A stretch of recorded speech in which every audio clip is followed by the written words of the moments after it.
নমস্কার, কেমন আছো সবাই? আশা করছি সকলেই ভালো আছো। আমি অপুর সংসারে নতুন একটি ভিডিওতে সবাইকে স্বাগত জানাই। সকালবেলা কিন্তু ছাদ বাগানে এসেছি আজকে সবজি নিতে। আমি আমার জন্যও নেব আর কিছুটা এইদিক ওইদিকেও দেবো, সেই জন্য কী নেব দেখা যাক। আমি আমার জন্য কী নিই আর এইদিকে ওইদিকে বাটার জন্য কী নিই সেটাও তোমাদের সঙ্গে শেয়ার করব। গাছে কিন্তু প্রচুর লেবু পড়েছে এখন, জানো তো। এই দেখো, সকালবেলা উঠে বাইরে এসে দেখলাম ওয়েদারটা বেশ ভালো, কারণ কয়দিন থেকে যা দিল্লিতে গরম পড়েছে, মানে প্রত্যেকটা মানুষ পশু পাখি সবার মধ্যে যেন হাহাকার শুরু হয়ে গেছে। সকালবেলা ছাদে এসে দেখলাম বেশ হাওয়া দিচ্ছে, আকাশ ভর্তি মেঘ থই থই করছে। জানি না বৃষ্টি হবে কি না, তবে এই হাওয়াটুকু থাকলেও অনেকটাই শান্তি। চলো বেশি কথা না বলে তাড়াতাড়ি সবজি কেটে নিয়ে যাই, কারণ আজ যে স্কুল আছে সোমবার এখন সকাল বাজে 5:45। চলো সবজিটা আগে কাটি।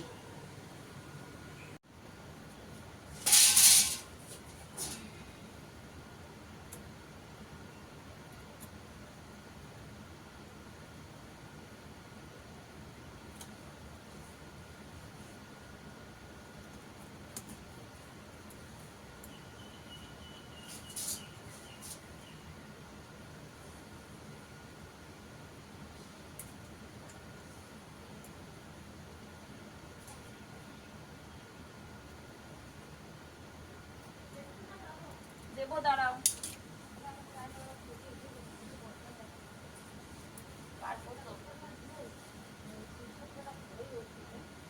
এখন পুষার ভালো হবে তো। এখন পুঁইশাক ভালো হওয়ার সময়। লাউ গাছে ফুল ফোটে তো কয়েকদিন থেকে রাত্রে। কমলি শাক কেটে বোনদের দিয়ে দিয়েছি, আর এখনো আরো কমলি শাক রয়েছে, আরো কেটে নেওয়া যাবে। আর পুঁই শাকটা আমি আমার জন্য নেব।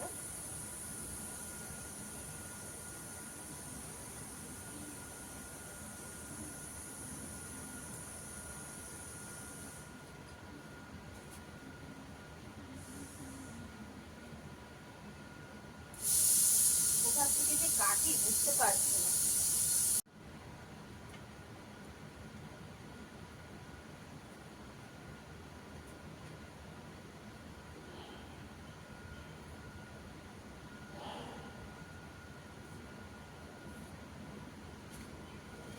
আর না, ব্যাপারটা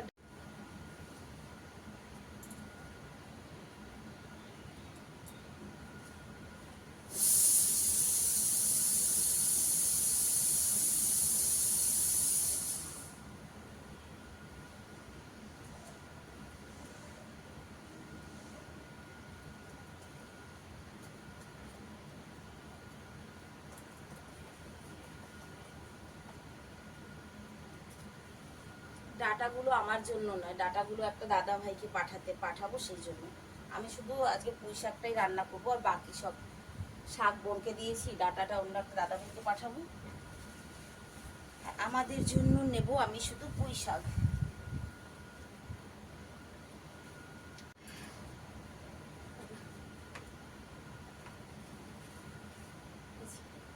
এই 3টে দাদার জন্য, পুঁই শাক আমার জন্য। চলো ধুয়ে নিয়ে যাবো ওরাগুলো।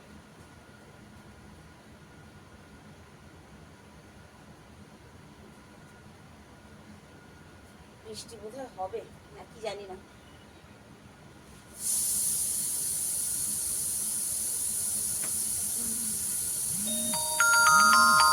বাপরে বাপ, চলে এলাম নিচে, দম বন্ধ হয়ে যাচ্ছে। আমি এদিকে ডাল সিদ্ধ, মানে ছোলার ডাল সিদ্ধ বসিয়ে দিয়ে তারপরে উপরে গিয়েছিলাম। চলো আগে চা করি, চা খেয়ে তারপরে আগে ছেলেদের জন্য নাস্তা তৈরি করি। এখন বাজে 9:15। আর এই যে পিঙ্কু দেখো লাফ দিয়ে এসে নিচে পড়েছে। সত্যি কথা, ওকে আজকে খেতে দেওয়া হয়নি সকালের ঝামেলার জন্য। তো সকালবেলা ওকে আমি যে দিয়েছি খেতে, আলু ভাজা দিয়েছি আর লুচি। আমি সকালবেলা আলু ভাজা করেছি, যে আলু ভাজা ছোলার ডাল করেছি, তোমাদেরকে দেখালামই যে ডাল সিদ্ধ বসিয়েছি। আর ছেলেদের করে দিয়েছিলাম লুচি। আর এত দেরি আমার এই জন্য হলো যে আজকে আর ওর বাপি সবজিটা মানে কচুরলতিটা কেটে দিয়ে যেতে পারেনি, কচুরলতি কাটছিলাম তাই এতটা দেরি। কচুরলতি দিয়ে আর চিংড়ি মাছ দিয়ে করবো, আর মাছের মাথা দিয়ে পুঁই শাক যে ছাদের থেকে এনেছি পুঁই শাক দিয়ে করবো।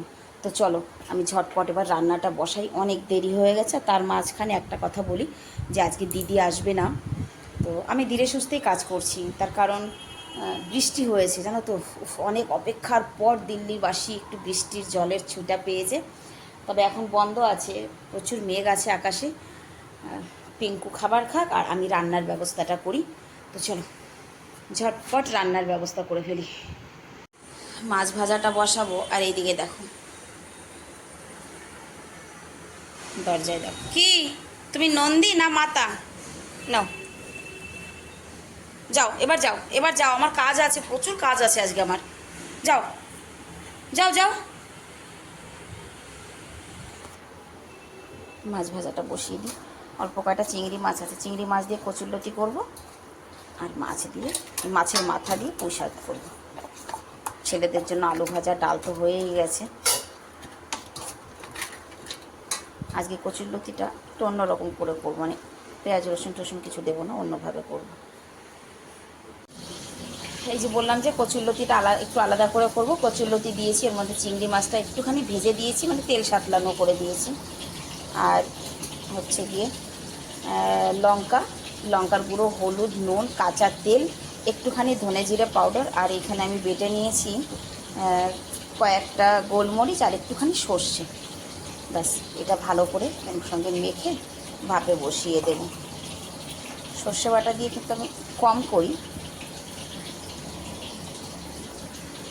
সুন্দর করে মেখে নিয়েছি, এবার একেবারে কম করে ধীরে ধীরে 60-তে করে ঢেকে দেবো। ব্যাস এটা হতে থাক, ততক্ষণ আমি বাসন কোসন ধুয়ে রান্নাঘরটা গুছিয়ে নিই। নিচের সমস্ত কাজ কমপ্লিট করেছি, ঝাড়ু পোছা রান্না বান্না। তবে আজকে অনেকটা দেরি হয়ে গেছে। এই যে কচুরলতি আর এই যে অন্যান্য সব রান্না, পুরো রান্না কমপ্লিট। চলো এবার উপরে যাই। নিচের কাজ সেরে উপরে এসে এই যে বেডশিটটা চেঞ্জ করলাম। এখনও জামা কাপড় গুছানোর রয়েছে অনেক। উপরের রুমে এখনও ঝাড়ু পোছা করতে হবে। ঘড়ির কাঁটা 11:15 কাছে পৌঁছে গেছে। এদিকে মেঘে পুরো অন্ধকার হয়ে আছে, সেরকম গরমে যেন শরীরটা পুরো জ্বলে যাচ্ছে। এই দেখো এখনও কত জামা কাপড় রয়েছে, যে এগুলো গুছিয়ে তারপরে পোছা লাগাবো। তো চলো তাড়াতাড়ি করে গুছিয়ে নিই। প্রচণ্ড কষ্ট হচ্ছে আজকে আমার, সত্যি কথা বলবো, মানে দিদির উপরে আমার এতটা রাগ হচ্ছে যেটা আমি বলে বুঝাতে পারবো না, মানে শরীরের কষ্টে। 4:30 বাজে। আজকে ছেলেকে নিয়ে আমি একাই যাচ্ছি ক্লাসে, অন্যান্য দিন তোর বাপির সঙ্গে যাই। ওর বাপি কালকে রাত জেগে ফুটবল দেখেছে, ওনার ঘুমে পোষায়নি, ঘুমাচ্ছে। উনি পরে বড় ছেলেকে নিয়ে যাবে, আমি ছোট ছেলেকে নিয়ে বেরিয়েছি। ওয়েদারটা এখন তো বৃষ্টি নেই, স্কুল ছুটির টাইমে বৃষ্টিটা নেমেছিল, এখন বৃষ্টি নেই কিন্তু হবে, মেঘ আছে প্রচণ্ড। এমন একটা রিক্সায় এসে উঠলাম রাস্তায়, মানে মেন রোডে এসে 3বার বন্ধ হয়েছে, মানে চার্জ কত। এদিকে ক্লাসের টাইম প্রায় হয়ে গেছে। রাস্তা দেখে মনে হচ্ছে বৃষ্টি হয়েছে, পুরো শুকনো রাস্তা। এই পাশটা দেখ না, আমি এই পাশের কথা বলছি। 6টা বাজে, ছেলের ক্লাস ছুটি হয়েছে, ক্লাস থেকে বেরিয়ে দেখছি ঝিরিঝিরি ঝিরিঝিরি বৃষ্টি পড়ছে। কিন্তু আমরা এখন ডাইরেক্ট ঘরে যাব না, গ্রাম থেকে জেঠিমা এসেছে, জেঠিমার সঙ্গে দেখা করতে নিউ বিল্ডিংয়ে যাব। ঠিক আছে,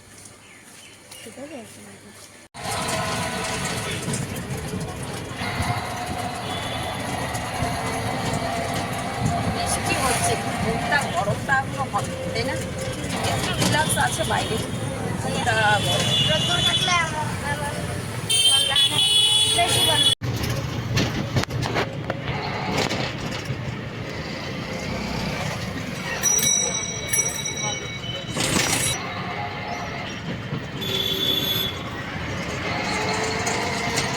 জেঠিমার সঙ্গে দেখা করে তাড়াতাড়ি বাড়ি চলে যাবো।